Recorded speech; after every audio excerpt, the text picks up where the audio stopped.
বিসমিল্লাহির রহমানির রহিম। আমি আজ নবম ও দশম শ্রেণীর জেনারেল ম্যাথ এই সাবজেক্ট থেকে এসএসসি পরীক্ষায় আসা একটি গুরুত্বপূর্ণ সৃজনশীল অঙ্কের সমাধান করব। অঙ্কটি হলো x equal to tan theta z equal to sin theta হলে প্রমাণ করো যে x প্লাস জেড whole square minus x minus z whole square equal to 4 root x square minus z square. এই গুরুত্বপূর্ণ অঙ্কটি যশোর বোর্ড 2023 সালে এসএসসি পরীক্ষায় সৃজনশীল অঙ্কের মধ্যে এসেছিল।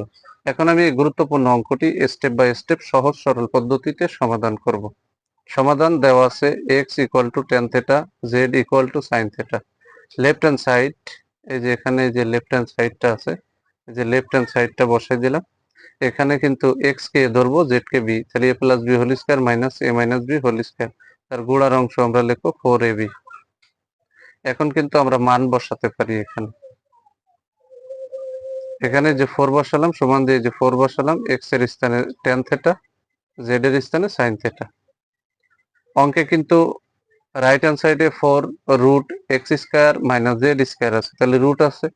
তাহলে এখানে কিন্তু এই যে 4ab, তারপরে এখানে যে মান বসালাম x এর স্থানে tan, z এর স্থানে sin। তাহলে এখানে সমান দিয়ে যে 4 বসালাম, রুট আছে যেহেতু রাইট হ্যান্ড সাইডে, তাহলে রুট বসাই দিলাম।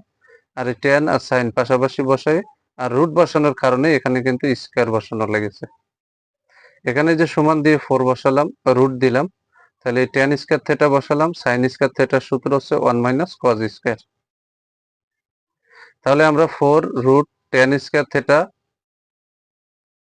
ইনটু এই sin স্কয়ারের জন্য 1 মাইনাস cos স্কয়ার থিটা পেয়ে গেলাম। এখন এই tan স্কয়ার দিয়ে 1 এবং মাইনাস cos স্কয়ারকে গুণ করব।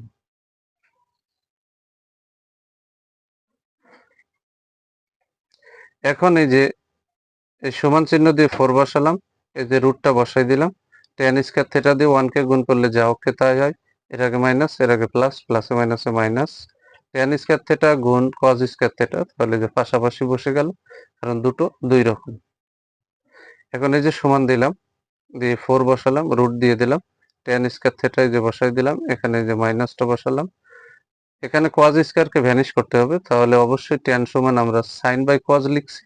তাহলে tan এর সূত্র হচ্ছে sin বাই cos, উপরে স্কয়ার আছে তাই স্কয়ারটা বসাই দিলাম, ইনটু এই যে cos স্কয়ারটা বসাই দিছি। এখন কিন্তু এই cos স্কয়ার আর cos স্কয়ারে কিন্তু সরে গেল বা উঠে গেল।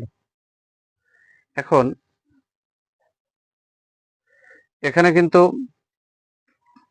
এই যে 4টা সমান দিয়ে বসাই দিলাম, এই যে রুটটা বসালাম, tan স্কয়ার থিটা এই যে বসাই দিলাম, এটা কেটে গেলে sin স্কয়ার থিটা হয়। তাহলে এখানে সমান এই যে 4 বসালাম, তাহলে tan square minus sin square, তাহলে tan এর মান হচ্ছে x, তার উপর স্কয়ার আছে স্কয়ার বসালাম, sin এর মান হচ্ছে কি z, তার উপর স্কয়ার আছে স্কয়ার বসালাম।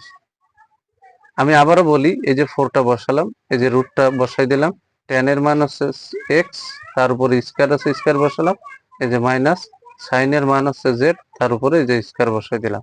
তাহলে কিন্তু আমরা right hand side 4 root x square minus z square পেয়ে গেলাম। তাই আমরা এখানে কিন্তু লিখে দিছি রাইট হ্যান্ড সাইড। যেহেতু আমরা রাইট হ্যান্ড সাইড পেয়ে গেছি, তাহলে অবশ্যই রাইট হ্যান্ড সাইড লিখে দিলাম। এবার সর্বশেষে লিখে দিছি অতএব left hand side equal to right hand side.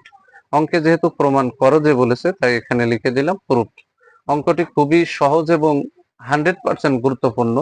যদি এই ধরনের গুরুত্বপূর্ণ অঙ্কের ভিডিও আপনারা পেতে চান, অবশ্যই আমার YouTube channel teaching of 90 K subscribe করবেন এবং ভিডিওটি ভালো লাগলে লাইক, কমেন্ট এবং শেয়ার করবেন। সবাইকে জানাই সালাম, আসসালামু আলাইকুম ওয়া রাহমাতুল্লাহি ওয়া বারাকাতুহু।